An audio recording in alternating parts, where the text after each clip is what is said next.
Hello students, welcome to online classes of Advanced Senior Secondary School मुंडाल।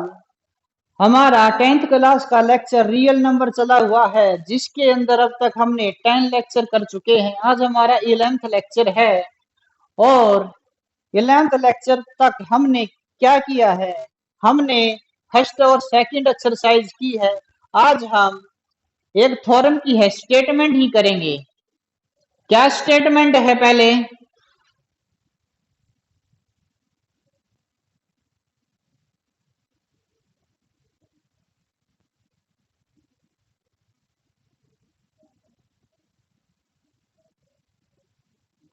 Statement. If P is a prime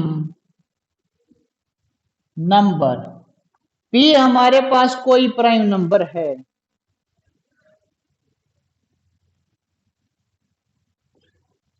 बल्कि directly लिखिए, P is a prime number if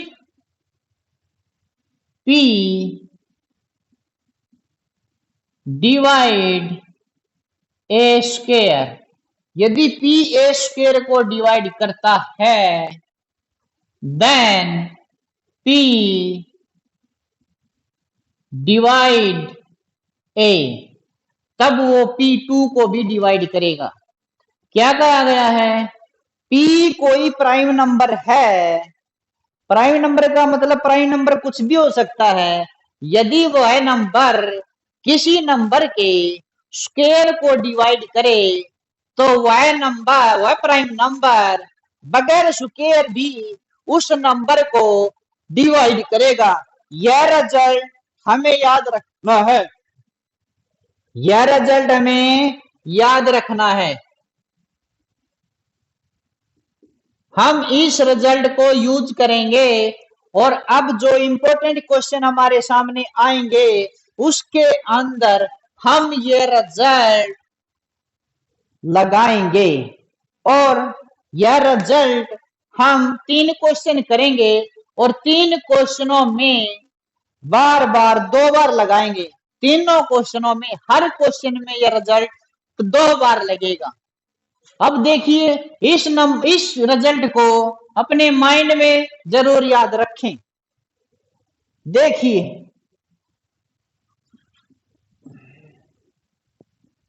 first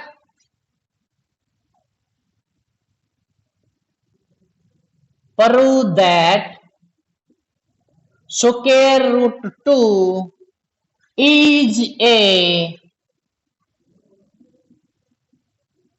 irrational number.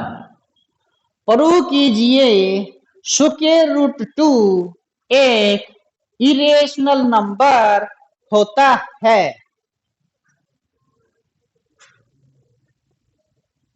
So let square root 2 is a rational number. हमने square root 2 को क्या मान लिया? एक rational number. Rational number क्या होता है? रैशनल नंबर क्या होता है? वो नंबर जो P बटे Q के रूप में लिखा जाए और Q is not equal to 0। तो यानी कि square root 2 equal to P by Q और Q is not equal to 0। और साथ साथ ये भी लिख दें HCF of P and Q equal to 1। P और Q का HCF क्या है? 1। P और Q के स्थान पर सबसे अच्छा रहेगा कि हम A बाई B यूज करें। B is not equal to 0, यानी कि A और B का HCF कितना है? 1 है। ये हो गया हमारा। अब हम क्या करेंगे? ये हमने रैशनल की डेफिनेशन के आधार पर लिख दिया। अब हम क्या करेंगे? इस B को इधर लेकर के आएंगे। Square root two B equal to A हमने लिख दिया। अब हम इस रूट से मुक्ति चाहते हैं तो हम क्या लिखेंगे? स्क्वायरिंग बोथ साइड्स, दोनों साइड हमने स्क्वायर कर दिया। स्क्वायर कर दिया, ये हमारा हो गया इक्वेशन फर्स्ट। हम स्क्वायर करेंगे तो स्क्वायर रूट टू का स्क्वायर कितना होगा? 2। बी का स्क्वायर कितना हो जाएगा? B square. ए का क्या बन जाएगा? ए square.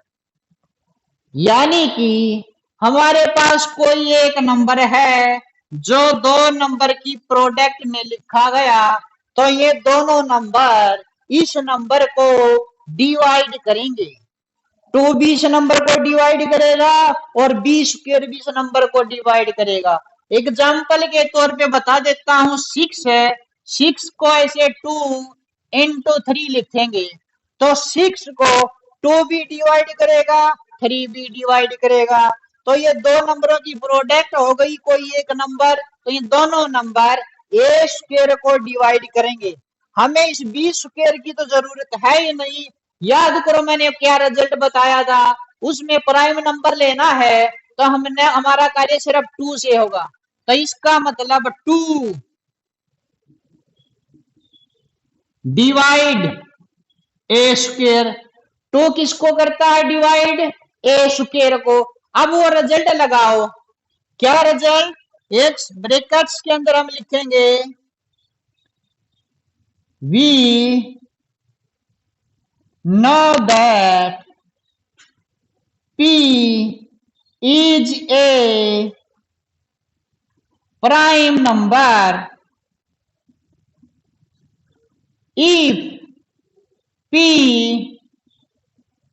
divide a square, then P divide a। ये रिजल्ट इस पर अप्लाई करेंगे हम, तो इसलिए 2 डिवाइड ए, 2 किसको डिवाइड कर देगा? ए को। यानी कि ए तो हमारा ये है, इसको 2 डिवाइड करेगा। 2 डिवाइड करेगा तो 2 डिवाइड करेगा किसी पर तो जाएगा, मान लो ये सी पर गया, तो यहां से ए हमारा क्या हो जाएगा? 2c। इसलिए ए इक्वल टू क्या लिख देंगे? 2c। where c is an integer. C हमने कोई क्या मान लिया? एक है इंटीजर। ये यहां तक हुआ। उसके बाद हम इसको क्या कह देते हैं? Equation number second. इसको बोल लेते हैं सेकंड और इसको बोलते हैं हम थर्ड, इक्वेशन थर्ड।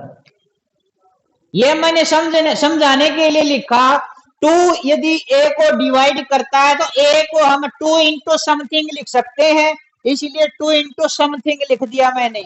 ए भी तो पहले यूज कर लिया, अब नया नाम रख दिया सी। ये हमारी इक्वेशन थर्ड हुई। अब देखिए, putting the value of A in 2,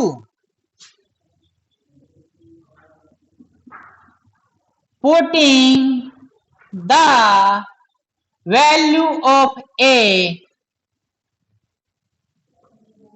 इन 2, 2 के अंदर रखूंगा, 2 के अंदर रखूंगा तो ये 2 B square equal to A square यानी कि 4 सी स्क्वायर, 2 नीचे चला जाएगा, बी स्क्वायर इक्वल टू ये 2 इसको कैंसिल कर देगा, तो यानी कि 2 सी square.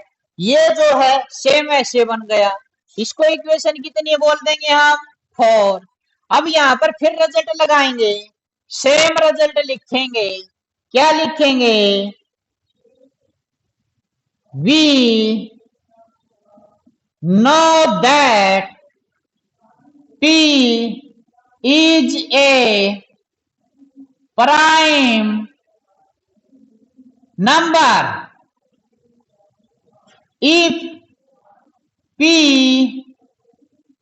divide a square then p divide a। ये रिजल्ट इस पर फिर लगा दिया। कहा था कि इस रिजल्ट को मैं बार बार लगाऊंगा, ये दोबारा फिर लगा दिया। तो यानी कि 2, इसका मतलब क्या, 2 divide B square.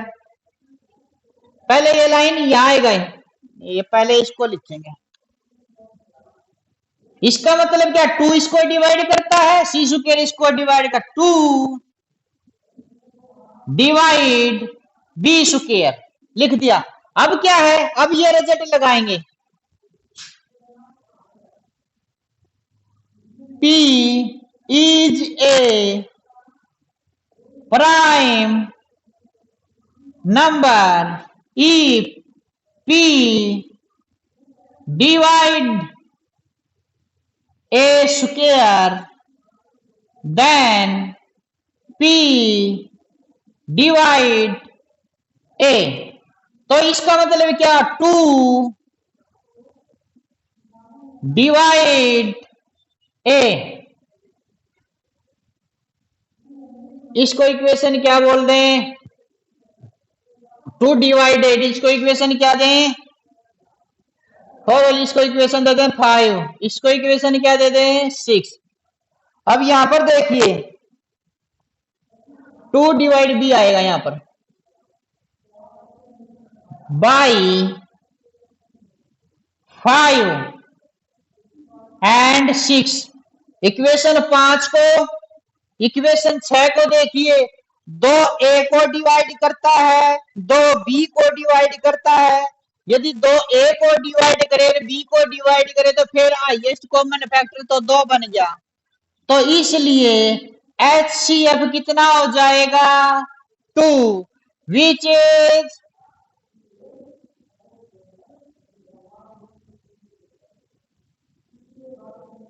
Is contradiction. इसलिए हमने माना वर्गमूल 2 एक रैशनल है, वो गलत है, इसलिए वर्गमूल 2 इज इरेशनल। वर्गमूल 2 क्या हो गया हमारा, इरेशनल। दोबारा देखिए, वर्गमूल 2 को हमने इरेशनल प्रूव करना था, वर्गमूल 2 को हमने रैशनल मान लिया। रैशनल क्या होता है, जो P बटे Q के रूप में लिखे, यहाँ पर मैंने A और B यूज कर लिया, और B is not equal to 0। तो यदि P बटे Q लिखते हैं तो A और B के अंदर कॉमन तो 1 मिलेगा, 1 मिलेगा, उसका मतलब HCF क्या होगा, 1 होगा। इस B को इधर ले गए, स्क्वायर बोथ साइड किया, ये आ गया। अब ये 2 नंबर की प्रोडक्ट एक नंबर के इक्वल है, तो यानी कि ये दोनों नंबर इसको क्या करेंगे, डिवाइड। तो 2 डिवाइड करेगा ए स्क्वायर को। हम जानते हैं कि कोई भी प्राइम नंबर है, यदि किसी नंबर के स्क्वायर को डिवाइड करे तो वो नंबर उस नंबर को भी डिवाइड करेगा। इसलिए 2 ने फिर क्या किया, ए को डिवाइड कर दिया, इक्वेशन 5 कह दी। अब 2 ए को डिवाइड करेगा तो ए तो बड़ा नंबर हुआ, तो ए को हम क्या लिखेंगे, 2 इंटू समथिंग, 2 इंटू सी कह दिया। अब देखिए ए का मान इक्वेशन 2 में यहां पर रखेंगे, यहां पर रख दिया, स्क्वायर बोथ साइड किया, तो ये 2 से 4 कट गया, बी स्क्वायर बराबर ए आ गया। ये कोई एक नंबर है, प्रोडक्ट ऑफ 2 नंबर है, तो यानी कि ये दोनों नंबर इसको डिवाइड करेंगे, हमें तो 2 की आवश्यकता थी, तो 2 डिवाइड बी स्क्वायर हो गया। अब रिजल्ट फिर दोबारा वही लगा देंगे, तो 2 डिवाइड करेगा बी स्क्वायर को। ये इक्वेशन 6 होगी, ये इक्वेशन 5 होगी।